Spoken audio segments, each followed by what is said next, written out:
Hi friends, welcome back to my channel. ఈరోజు చాలా special recipe అండి. ఇది తెలంగాణలో బాగా ఫేమస్ రెసిపీ. అదే తాటికల్లుతో చికెన్ కర్రీ ఎలా ప్రిపేర్ చేసుకోవాలో ఇప్పుడు మీకు చూపిస్తాను. వీడియోని ఎక్కడా స్కిప్ చేయకుండా చివరి వరకు చూసి వీడియో ఎలా ఉందో కామెంట్ సెక్షన్లో తెలియచేయండి.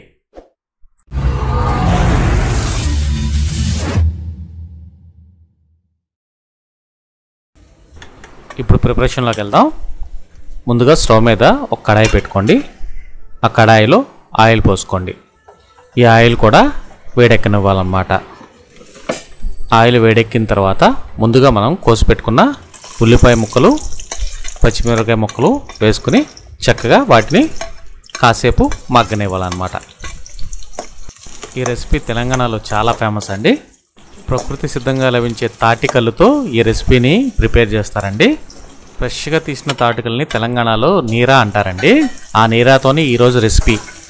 ఇప్పుడు కరివేపాకు యాడ్ చేసుకోండి. దాంతోపాటు అల్లం వెల్లుల్లి పేస్ట్ కూడా వేసుకుని ఈ మిశ్రమాన్ని చక్కగా కలుపుకొని ఈ అల్లం వెల్లుల్లి పేస్టు పచ్చివాసన పోయేదాకా వేగనివ్వాలన్నమాట.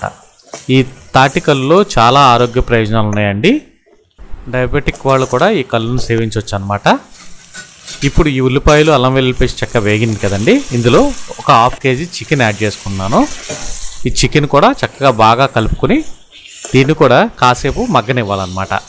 ఈ కల్లు వల్ల మరో అద్భుతమైన ఉపయోగం ఏంటంటే ఇందులో మనకి చెడు కొలెస్ట్రాల్ దీనివల్ల పోతుందన్నమాట. గుడ్ కొలెస్ట్రాల్ దీనివల్ల మనకి మన బాడీకి చేకూరుతుందన్నమాట. దీనివల్ల కిడ్నీలో స్టోన్స్ కూడా పోతాయి అన్నమాట. చికెన్ మగ్గిన తర్వాత పసుపు యాడ్ చేసుకోండి. రుచికి సరిపడినంత ఉప్పు కూడా యాడ్ చేసుకుని ఈ మిశ్రమాన్ని చక్కగా కలుపుకొని ఇందులో ఉన్న వాటర్ అంతా మనకి డ్రై అయిపోయే వరకు కుక్ చేసుకోవాలన్నమాట మూత పెట్టి. ఇప్పుడు ఆయిల్ పైకి వస్తుంది కదండి.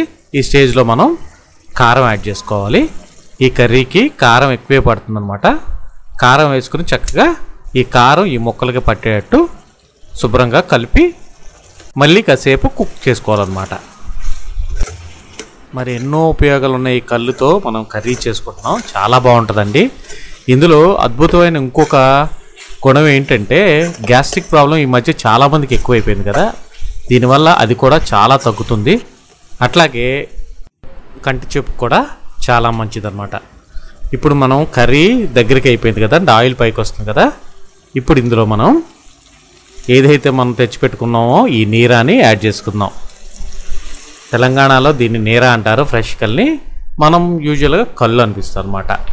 ఈ కల్లు ఈ చికెన్లో వేసేసుకున్న తర్వాత ఒక్కసారి చక్కగా కలుపుకోవాలి. అప్పుడు ఈ కల్లులో ఉన్న సారం అంతా ముక్కలకి చక్కగా పట్టుకుంటుంది అనమాట.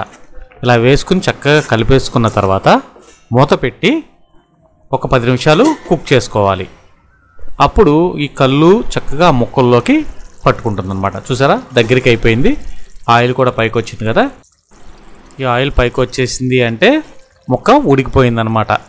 ఇప్పుడు మనం కొద్దిగా గరం మసాలాని ఇందులో యాడ్ చేసుకుందాం. దాంతోపాటు కొద్దిగా కొత్తిమీర కూడా యాడ్ చేసుకుని కూర మొత్తాన్ని ఒకసారి చక్కగా కలుపుకొని మళ్ళీ మూత పెట్టేసి ఒక 5 నిమిషాలు చిన్న మంట మీద కుక్ చేసుకోవాలి. అంతే, మన కల్లు చికెన్ రెడీ అయిపోతుంది. చాలా అద్భుతమైన టేస్ట్తో, చాలా గుమగుమలాడుతా మంచి రుచితో ఉంటుందన్నమాట ఈ రెసిపీ. ఈ రెసిపీ మీకు నచ్చితే నా వీడియోని లైక్ చేయండి, షేర్ చేయండి, కామెంట్ చేయండి. పక్కనున్న బెల్ ఐకాన్ని క్లిక్ చేయండి.